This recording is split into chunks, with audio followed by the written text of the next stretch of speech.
Order. Oh, we have a quorum. Roll call, please. Mr. Olthoff? Present. Mr. Stauffenberg? Ms. Schmidt?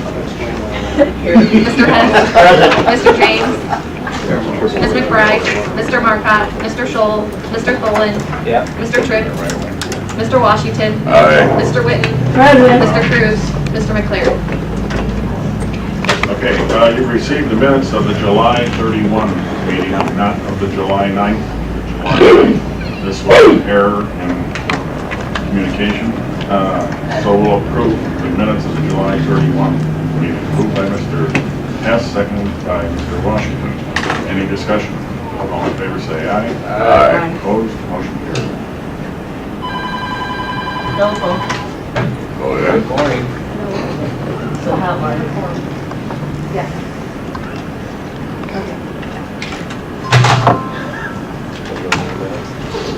Leo started his phone.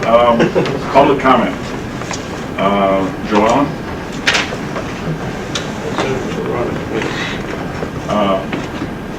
Hit that thing. Leo, help her out there. Help me, Tap it on top. No. No. Leo has magic touch. There we go. I never would have done that. You got it. You got it, Bill. 1, 2, 3, not yet, not 100%. It's on. It's on now. Thank you. Good morning, ladies and gentlemen. It's not on. No, It's not on. Joellen? Can I just talk loud? No, take this one over here. Okay. Please. This right here. Hello? No. Take this front one, please. See, I'm a jinx. Here, here, Lee. Thank you. I don't think it's possible. Good morning, everybody. At your last meeting, the delegation agreement was to be put on the agenda as requested by Mrs. Bernard and affirmed by Mr. Altoff, and it has not. I am urging you to reinstate the delegation agreement as was without the stipulations your committee has attached. It has been a year and a half since you put this on hold. I think it is well past time some action is taken on the public's behalf. It is an election year, and believe me, I will be looking at the track record of our elected county personnel to determine who I vote for not only this election, but future elections. Please reinstate the original delegation agreement and be sure you have competent inspectors to do this work. It is crucial to our environment and the welfare and health of this county. At this time, we don't know if these sites are in compliance or running substandard operations. This is not a political football. May we see some affirmative action today to get this reinstated as was. So, go for it, guys. The girls are on board, but you guys aren't. Come on.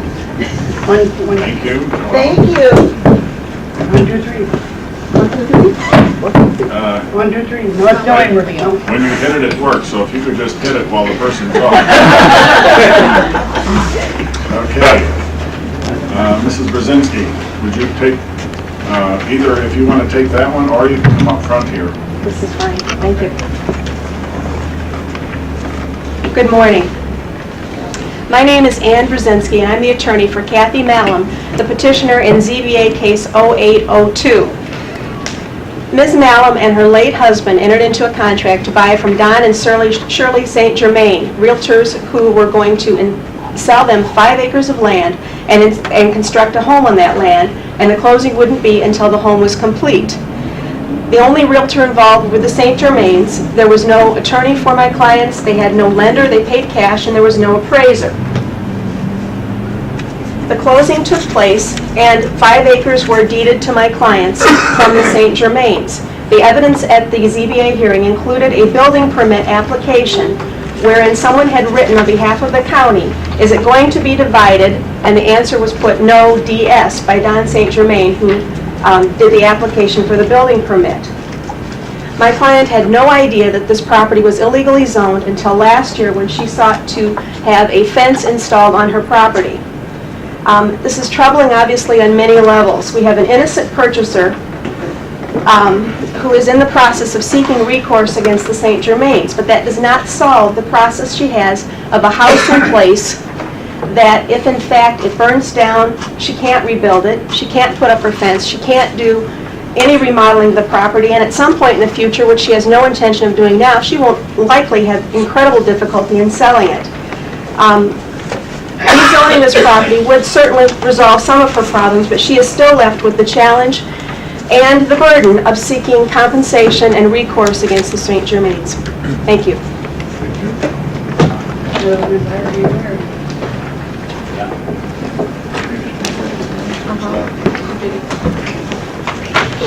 We're going to move transportation up to the front. I would like to move transportation up to the front, moved by Mr. Whitman, seconded by Mr. James. All in favor, say aye. Aye. Opposed? Motion carried. Okay. Is it on now? Transportation, rural transit discussion. Mr. Knight. Hey, good morning. There's a memo on from August 8th that you're going to need to see. Has anybody got that? Anybody need it?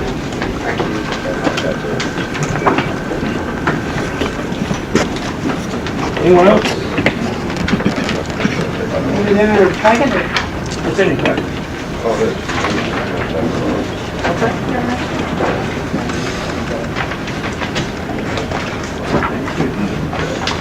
There you go.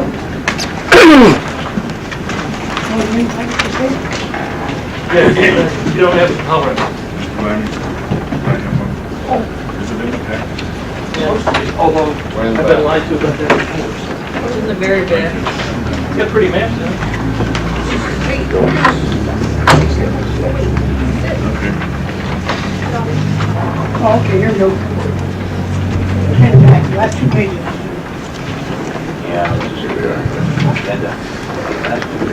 Good morning, Mr. Schmidt. I'm Cal Messina from now on. That's why I want a chance to get it right. Let me make sure I introduce somebody before I forget this morning. Laura from Show Bus is here to answer any questions that I can answer. I was hoping Bob Shaw would be here since we've educated him so diligently over the last year on rural transit, but we must have worn him out. Go ahead and put it up. If you go to page 2 on this, the map, I want to make sure you understand the rules for service between the urban transit system that we support, Metro, and the rural transit service that we support through Showbus. If the trip has either trip in or both trip ins in the green area that's shaded, it's Metro's trip, it can't be Showbus's trip. If it's got one trip in the white area, it's Showbus's trip, and if it's got both, it's Showbus's trip. Everybody understand that?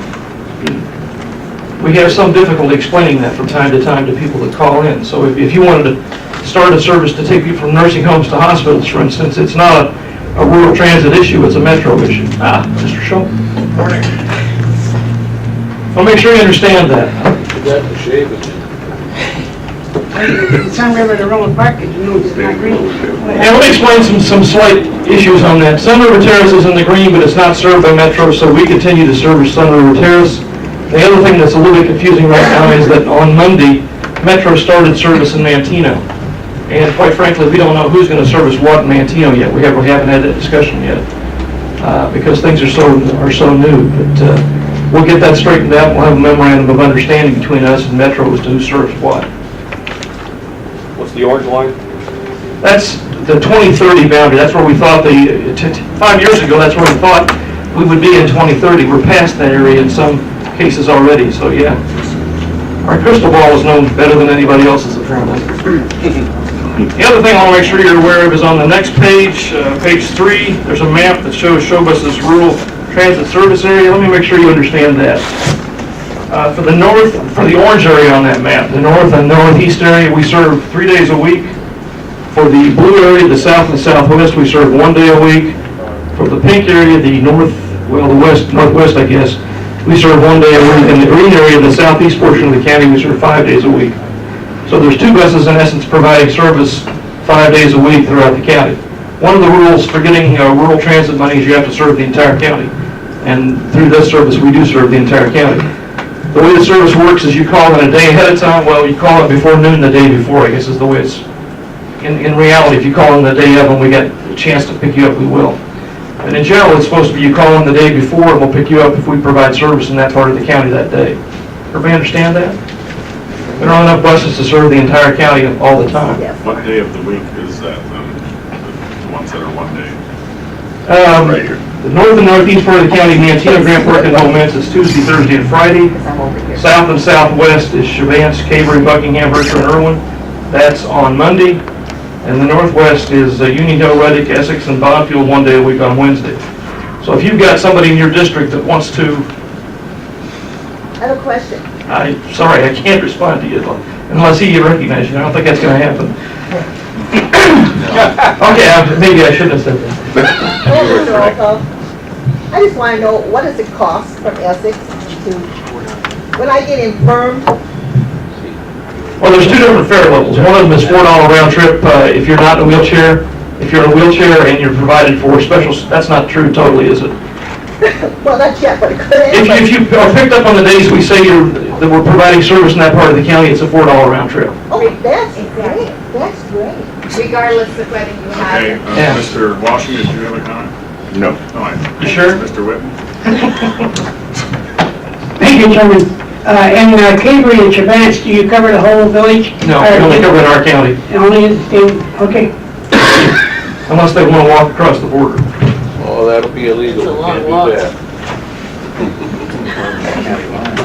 If you've got somebody in your district that wants to ride into the urbanized area, and they can schedule that trip on the days that we provide service, we think that we do a fairly decent job of providing service. If you've got somebody in parts of the county that we only serve 1 day a week, and they need to have a 5 day a week service into town for dialysis, this service won't work for them. So I want to make sure you understand that. That's the current service we provide right now. Let me talk about some things we'd like to talk about adding to the service. Up until 2 years ago, we provided a special medical service. In essence, it was if you called us and needed to make a medical trip into town, even if we didn't serve in that part of the area, we would provide service to you. It was an incredibly expensive service, and because we tapped out of our local share, we went above $40,000. 2 years ago, we stopped providing that service. We think that we have enough money this year to be able to reinstitute that service. What does that mean for certain people? If you're in the rural area and you need to come in for dialysis 5 days a week, we think we've got an answer for that with the addition of this service. And we have a number of people coming into town for dialysis. And right now, they have to depend on relatives and friends to provide that service. And George is one of those relatives. Do you have an idea of the number of people that require that? Well, how many did we have a day whenever we provided that service? This county, of all the counties, It's not, come up to this one.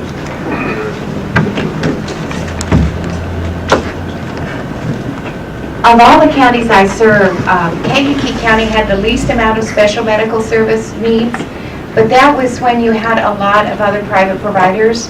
What we're seeing is a lack of private providers here, so the game is completely different. So we're not certain how much need there will be. That's definitely a wild card. But with special medical service, what we do is, of course, we first do our routes because that's our top priority, and then it's by order of priority.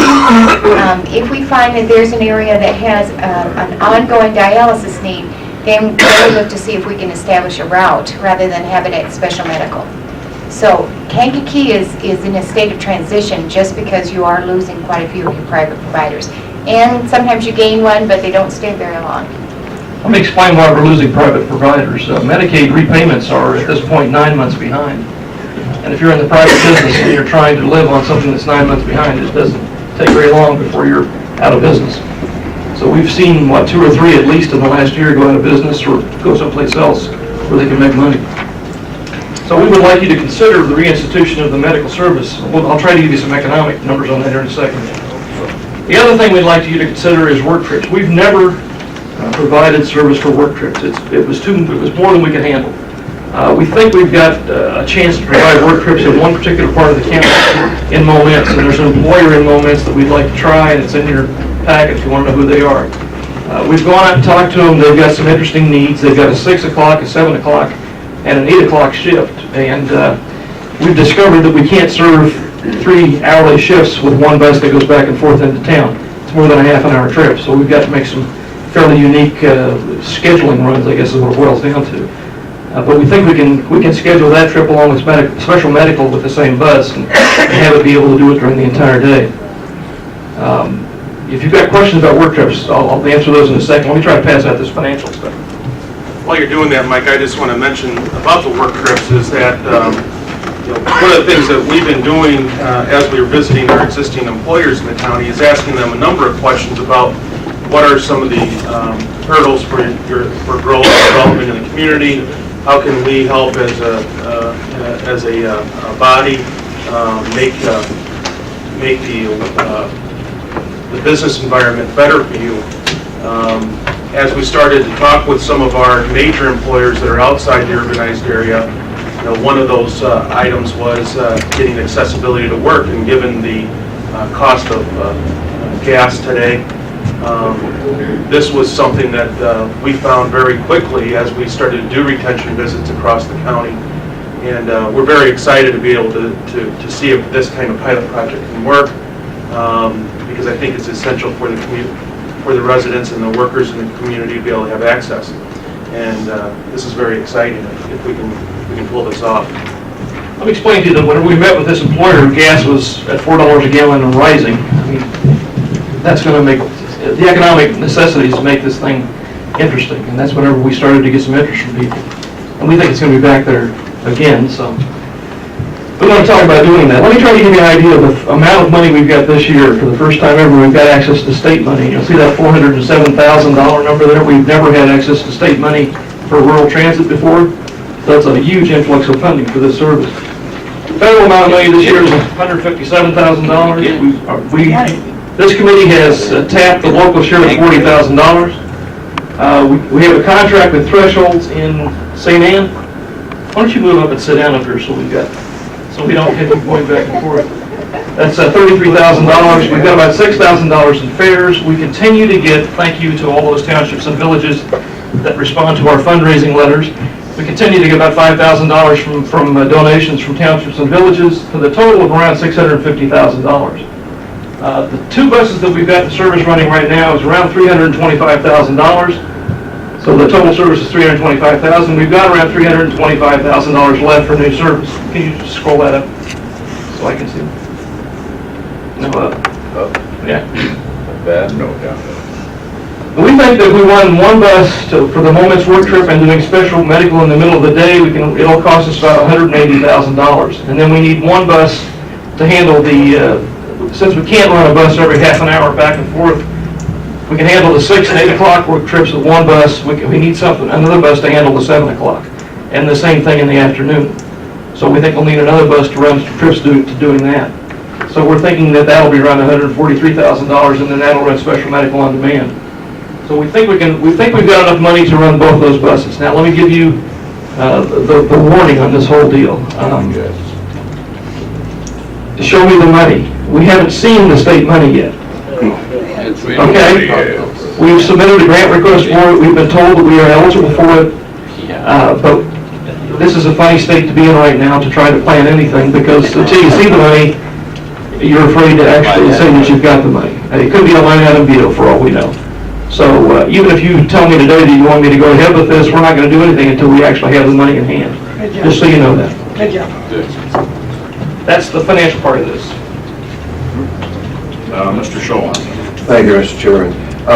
Attending these meetings as they were putting this together, I'm very, very optimistic about this. And as Mike mentioned, it's a very positive thing. If we can provide bus service to get more and more people to their jobs, the economic impact on the county is going to be astronomical. And I know there's infrastructure problems that are related to this that we have to iron out along the line, but it's a fantastic opportunity for the county to help people, and especially with the increasing gas costs. Thank you. Is Pembroke and Hopkins Park included in this as far as the Baker and Taylor issue goes? If there's employees out there, yes, they will be. Every bus that goes, let me make sure I get this right, every bus that serves Pembroke will go through Moments to come back into town. Is that a fair statement? No. Maybe not? At this point, the Pembroke, we have 5-day-a-week service into Pembroke. It takes us, because it's a challenging area to pick up in, it takes us from about an hour to an hour and a half to just pick folks up and go straight into Kankakee. What I envision is, because we do have flexibility with the 2 buses, if we have demand in Pembroke, we can drop down between those 2 runs and serve Pembroke and bring up into Momence. That's a possibility to work into the work run as well as do special medical. So I do envision it will be increased service into Pembroke. How that will actually pan out will depend on demand. That's our highest demand area. You should be aware of that. I mean, that does not surprise anybody. One thing else I want to make sure you're aware of is if we do all these things, every bus that we currently have will be in service, which is not great if one of them breaks down. We've got in our budget for next year to lease a bus to cover us in case that happens. Just to make sure you know that. Mr. James? Good job. Thank you. Down. Question. What type of salaries, employees are we talking about moving with this bus? It costs us $4 to move a guy that's making $2. That don't make sense, but what type of impact return are we really looking at here in dollars and cents? You mean the employees that work at the company we're trying to provide service for? Yeah, good. I have trouble spending more money than what we're going to break even at. That's public transit. You may get used to that. We're never going to break even. Okay, I understand where you're coming from, but the point is, if we start doing it for everybody, where in the heck are we going to get the money? That's what we're doing for is everybody. We have a one-time shot because of some extra funding to be able to do some things that we'd like to have done all along, I guess is what it boils down to. You want to answer the question about salaries of the people that will be on the bus? Well, Stan, I think that, we're probably talking somewhere in the $10 to $12 range per hour, but it's not the fact that you have a single person, a single rider. What we've been talking with the company about, which, employs over 800 people, is we're working with them right now to find a location that has maybe a concentration of employees and have a central location to bring, a number of, not just a single a onesie, twosie. That isn't necessarily what we were trying to do. What we're trying to do is, put together a sustainable program that everybody, you can come together to a common pickup place and be shuttled. So that's more along the lines of. We'd like to fill the bus. That's where our intent is. Yeah. Our problem is they have 3 shifts. We didn't realize they had 3 shifts that arrive, or that start working 6, 7, and 8. So it's a bit of a challenge. And the shifts change day to day, by the way, which makes it even more of a challenge. Ms. Hertzberger? I'm sorry. Someday. Yes. Well, I'll have it right. Mike, the special medical, these are long-terms on a bus with people who have medical conditions. Is the driver have some kind of special training for in case something happens? Is there a lot of insurance involved? There is a lot of insurance. The drivers do have some training. Not medical training, I wouldn't say necessarily. The special medical is designed for folks who would have difficulty staying on the bus a long time. Our routes, as I mentioned at Pembroke, can run quite a long time. The special medical, by and large, will go out and provide service that gets them in as quickly as possible, so their time in the bus is as short as possible. The other thing we tell folks is we are not an ambulance service, so they need to be stable enough for a bus ride.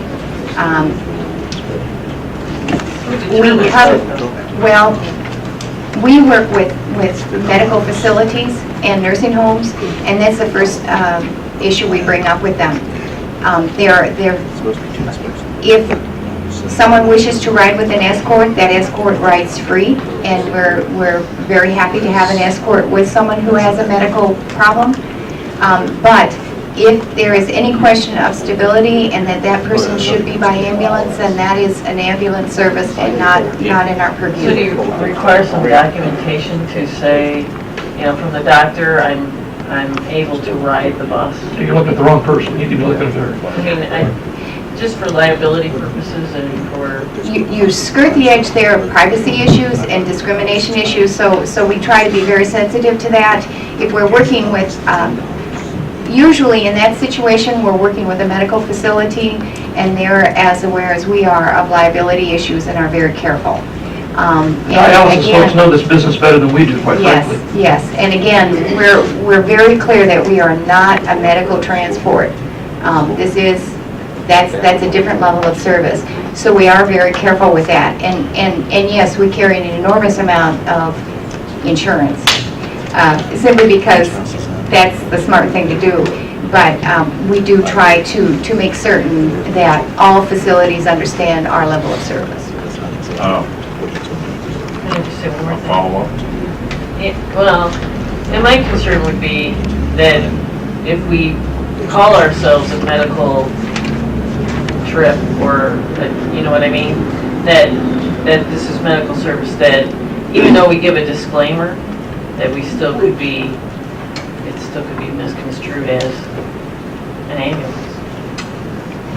I guess at this point, I'd rather provide the service than worry about the downside. Well, you gotta cover your risks. And again, the bulk of the service is dialysis, and those folks know this business way better than I do. Mr. Washington? Especially with dialysis, people are, after they've sat for a long time in dialysis, usually it's, my brother-in-law runs from like 7 o'clock to 11 o'clock. They're tired. And generally there's nothing that's going to happen to them after dialysis. And they don't need to be struggling trying to get into a car or drive themselves. So this is actually a relief for them to be able to get on a bus. Yeah, typically on the way in, it's no problem at all. On the way home, they're too tired to do anything, quite frankly. Any other questions? Mr. McLaren? Thank you, Chairman. On these trips, you have 3 in the morning, is there also 3 in the afternoon? I don't know what times those Don't know the are. times on those? I'm not totally sure that they're always the same. That's part of my problem. So I guess my question is, what is the difference in the prices there? I mean, is it the same service? The second one's not, the first one ends up working more than a day shift. There'd be 2 drivers involved. The second one is, by and large, on a one-day shift, and there's only 1 driver on that bus. Is that a fair statement? Okay. There's more mileage on the first one, maybe there's a better way to say it. If we try to cover the 6 o'clock hour, that's something we don't cover right now. So that's a new thing for us to serve that early in the morning. Any others? Mr. Bernard? Thank you, Mr. Chairman. But this is not going to, you're not going to expand the service until, you've got the funding in place, correct? I'd like your direction on where we go, because we need to start hiring drivers, is what it boils down to, and training. And do you have money in your budget right now to pay for the drivers and the training? Do we know what our budget is right now? No, we don't, but we're willing to take a chance on that. No, but do you have money? Yeah, there's money. Would it be sufficient to cover? We're willing to take the gamble. The gamble is you train people and you hire them, and then there's no bus for them to drive, and you don't put the service in. But we've got to get these people trained, and we've got to get them hired in order to provide service somewhere along the way. And how long does that take? I don't know, Lori, how long does it take to hire and train the drivers?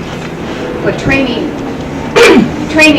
we like to have a good 2 to 3 weeks with someone once they're hired. Of course, the hiring process takes a bit. Our issue with the state money, it is supposed to be a continuing appropriation, which theoretically makes it untouchable. And we received the appropriation in FY08. The contract itself was not signed until the last day of FY08, June 30th of 2008, which made it difficult to spend the money, given we had the money one day. That should guarantee, since that was our beginning appropriation, that we have a continuing appropriation for FY09. The issue is, and what we're battling now is, of course, the rules are a little bit fluid in Springfield. And although there are rules that say where you go from your first appropriation, what percent up you get for your second one, we're still not certain. I am gearing up, but slowly. Just because the other issue, you really hate to have someone leave a job, be trained, and then not be able to offer them the hours. But I do think this should be resolved in 2 weeks. We don't know. Would We the don't- 08 monies, would the fiscal 08 monies carry over? No. Mr. Washington. That was part of my question. So you have money actually to hire and train, but you're not certain that you're going to carry forward because you don't know how much money is coming to replace those dollars. There's money to hire and train, and we wait to put in the service, but again, she's right, I hate to have somebody leave a job and come to us and Right. then find out we couldn't put the service in effect.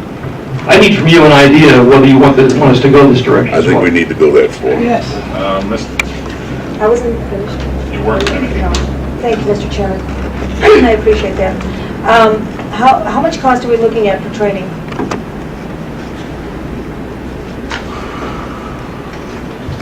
I'm not sure we can give you an answer on that. Well, my 2 cents here is, I think it would be a good idea to go ahead with this and to train the drivers. I think you're going to see even more and more people using public transportation. These gas prices are not going to drop for a long, long time, if ever, and it'll be a long time before, or it'll be some time before we have alternative technologies. And I just wanted to also point out is that government subsidizes all forms of transportation. They subsidize highways, they subsidize airports, so, you know, there's a need in the community. I think it should be pursued. Okay, Mr. Van Dam, did you want to? Well, there's a couple things, you know, as we get through the budget period, I want to make sure you understand that we're going to have to put funds in our account for this program. And as you know, our budget has been cut by the 4%, but also another $100,000, which is going to put us in a very difficult position to allocate $40,000 for the program. So I'm hoping that you'll see that as we need to be a little more flexible with our general fund account in order to provide this and make sure that we don't lose out on the other programs that we're doing Making this a priority. as we go along. Mr. Washington? Okay, Mr. Washington. In that we have had a successful program operated for some number of years now, I think it would be a punch in the face to turn this program down. It would be my strong recommendation that we go forward with it and that we seek every way possible to provide the funds for the expansion of the program. Mr. Schultz? Thank you, Mr. Chairman. My question is, Mr. DeWorsten, are you making that in the form of a motion? Yes. I would second that motion. Okay. Any discussion? The motion is? Move forward. Go forward. Okay, Mr. James? Thank you.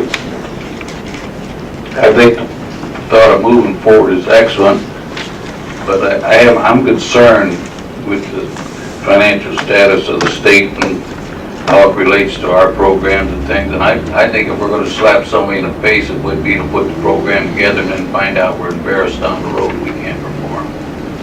And I think at this time we should just run it safe, keep the boat afloat, and if we can move on it later on, and that's a good thing. But I have difficulty doing anything that's going to be gambling with any type of funding from any state at this time on any project that we might take, regardless of how good looking it is.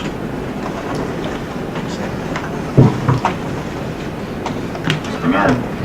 Thank you, Mr. Chairman. I've got the second quarter report here, and we have got $979,000 in contingency listed for expenditures, and it does not list revenues, so I don't know, I think that might be something you can avail yourselves of and something to look at. Mr. Witt? Thank you, Chairman. And then what you said you're gonna do, if the money come in, you would continue on, if the money didn't come in, you wouldn't do anything? We're going to continue what we do right now, regardless. We don't want to start the new service until we got some reasonable assurance that we've got the state money to back it up. That's what I thought. The extra $300,000. Yeah, I'm in favor. Mr. McLaren? Thank you, Chairman. Mike, am I hearing on the 40,000, is this not in your budget for the draft of 09 at this point? Well, it was in last year's, but now that I've, found that my number is 4% less plus another 100,000, it really makes me have to decide where that extra $100,000 is going to be taken out of. So there's going to be, obviously, I have to talk with the county board members of where we're going to take that $100,000 out, but it's a serious problem.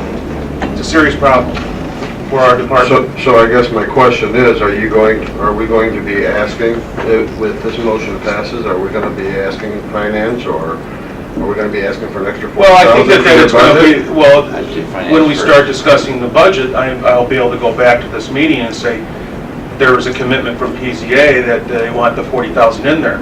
Okay, so I put 40,000 in there, I got it, to me, that means that I got to figure out how to get rid of, I need to figure out where the $100,000 additional deductions are going to come from. So. Mr. Bossert? Just a clarification for information, just so we understand, the 40,000 is the limit of the county's exposure and participation in the show bus project. That's the number that we came up with a couple of years ago. Show bus, it handles all their own payroll, all the training, all that revenue and expenses are handled outside of our county budget. Yeah. We're not being involved in hiring more staff and all that type of thing. No. We provide supervisory oversight and that type of thing through our planning department. Beyond that, we don't have involvement. We pass through federal and state monies That's right. to the people who provide the operation. The checks will go to the treasurer and then it goes on. The federal, you mean the federal funding and state funding, or? Last year, the federal and state funding were passed through us. Comes through and back out again Yeah, we're the grantee, they're our contractor. Okay. Mr. McLaren, did you have an additional comment? I guess the concern I have is, if we're going to be looking for more money, Mike, for your budget, this does have to, I believe this has to go through finance. And I didn't hear that in the motion. Well, Kelly, all I was saying is that we've got, as we go through the process of budget for next year, that is a challenge that we've got to face in our FY09 budget. And I'm just making you and the committee aware of the fact that besides the 4% that I think is across the board cut that I believe all the departments are getting, they also reduced our budget by $100,000. So that's a challenge. Okay. So are you recommending to make an amendment to add? Well, I'm not sure if it's the way he No, stated that, if it's really needed at this time. No. So we're Because you're going to try to look at your budget and work within what you have presently, or what. Mr. Tripp, did you have a comment? No. Okay. We're covered. Anyone else? Ms. Bernard? Thank you, Mr. Chairman. I would urge this committee to pass this today and pass it on to finance because there are monies in the contingency fund. And we've already got some departments that are running ahead of their spending for the year. And I'm concerned that if you don't do this now, you're going to have other departments come in and grab the lion's share of that contingency fund. So I would suggest that you go ahead and at least get this thing going to me. Was that a motion? We already made the motion. Okay. There's been motion and seconded to move forward. Roll call. A roll call. Ms. Schmidt? Aye. Mr. Hess? Aye. Mr. James? Nay. Mr. Scholl? Aye. Mr. Tholen? Aye. Mr. Washington? Aye. Mr. Witten? Aye. Mr. McLaren? Aye. Mr. Olthoff? Aye. Thanks. Carried, thank you. Oh, Tripp. Sorry, Mr. Tripp. He said, After 35 years, they forget you 3 minutes. Okay. Couldn't be a blessing.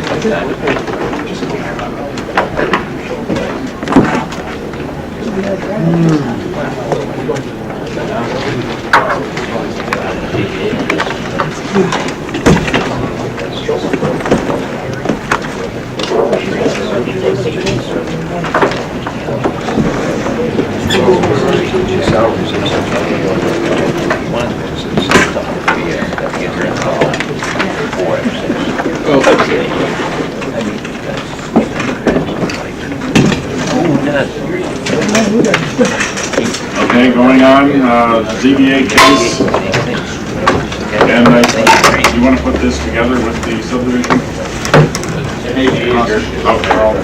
ZBA case 08-02, request for a rezoning from A1 Agriculture District to A2 Agriculture Estate District and a variance to section 121-100C, minimum lot size on a parcel generally situated in section 8 of Salina Township. The petitioner is Kathy Malum, Living Trust. Kathy Malum, trustee, property owner, and applicant, and then we'll also move the Malum Crossing subdivision into this discussion from the subdivision section.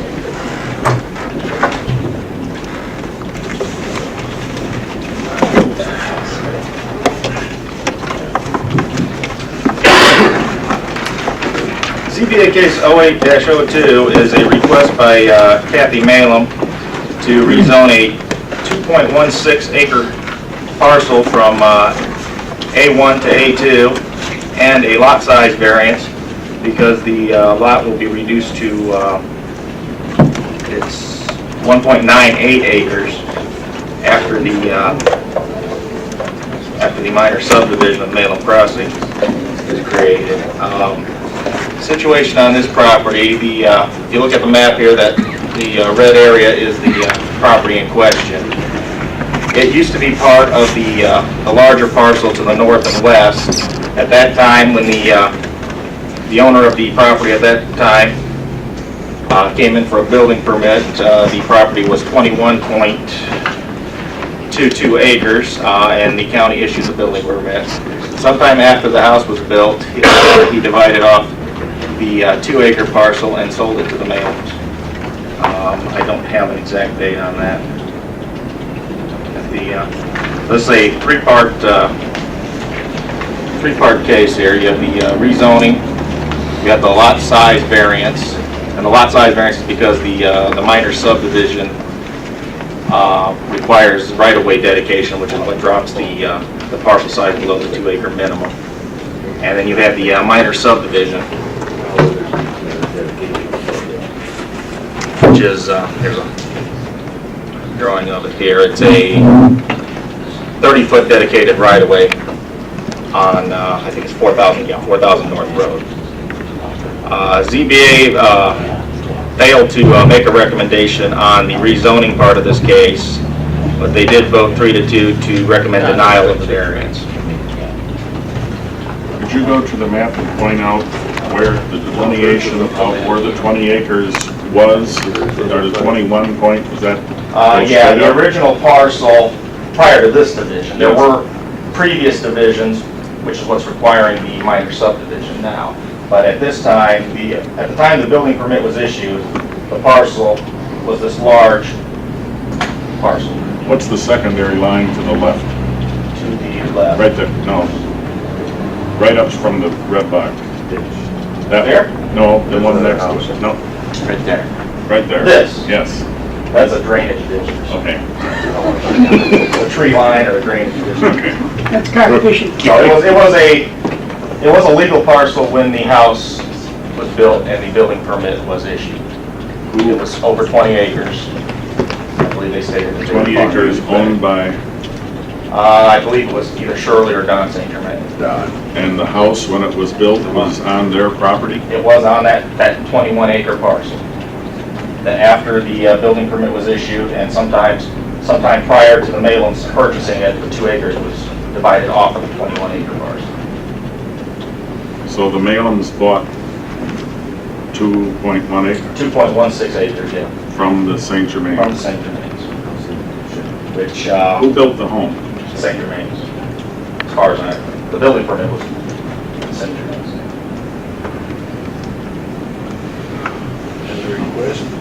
Mr. Scholl. Mr. Chairman, this is one of the issues that I find extremely frustrating. We have a county ordinance, 20 acres, and we have people that build on 20 acres and then sell portions thereof off to innocent home buyers. If you examine, I would ask the planning department, to the east of this homestead, are those homes to the east, are they in compliance with county ordinance? Not necessarily. How, these people, those homes have been there for a number of years, have these people been informed? I know if they come in for a permit, notification is given that they are in non-compliance. In situations like that, are people notified that, hey, your home is in non-compliance, and if something happens, you're up to correct without a doubt? When we find out about it. Generally, though, we don't know about it till they come in for a permit. So there is no county policy where we do an evaluation of a section or something of that nature, find areas that are non-compliance by GIS, and then send notification to these homes? No, we don't have the manpower for that. There's no program currently. That would cause, we can't, that can't be a computerized program.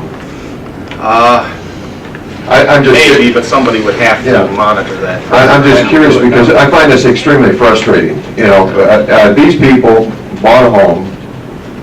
They did not have to go through the necessary technicalities that would send up a red flag. We need something in place in the county that these red flags would go up.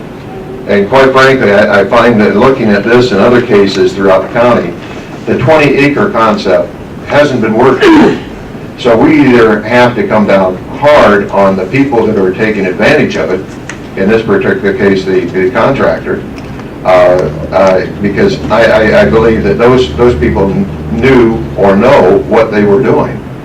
And it's the innocent victims here that I'm frustrated with, that I'm concerned with. People are getting the shaft, and we've got to figure out a way to deal with this in a forthright manner. Are those parcels next to it, to the east of it, were they grandfathered in when we made that 20-acre change? No, they were not. This parcel was created in 2004. This one was created in 2000, and these were created in 2004. How many acres each one of them? I mean, Well, I believe these are the 5 acres. The Plat Act allows you to do 5 acres, and there's nothing we can do to stop that. Okay. So it is not illegal to do that, so even if we tracked it, but the division itself is legal. The smaller ones, I don't know. We have not really studied that yet. Just to know how they were able to do that. And there are houses on them, so I don't know when the houses were built. Well, when you buy a parcel like that, you don't receive notification that it's out of compliance? Generally, you would if you get a loan and hire an appraiser and a title search. But if you pay cash, you don't necessarily get those safeguards. Is there a case of buyer beware here? Yes. Due diligence was not done. Did you want to continue? Yeah, I would like to continue into whatever.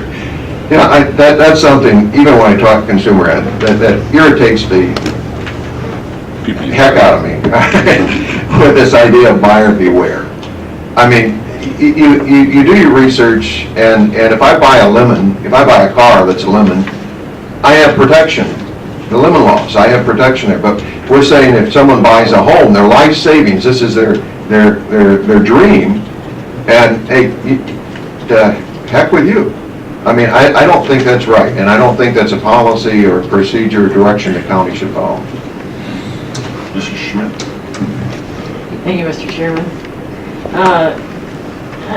I have a couple of things that I just want to throw out there as maybe possible suggestions to this issue. First of all, in this case, and in other cases that are similar to this, we have to be careful not to be judge and jury over what happened in the situation. And not that I'm saying it didn't happen, because in my mind it probably did. But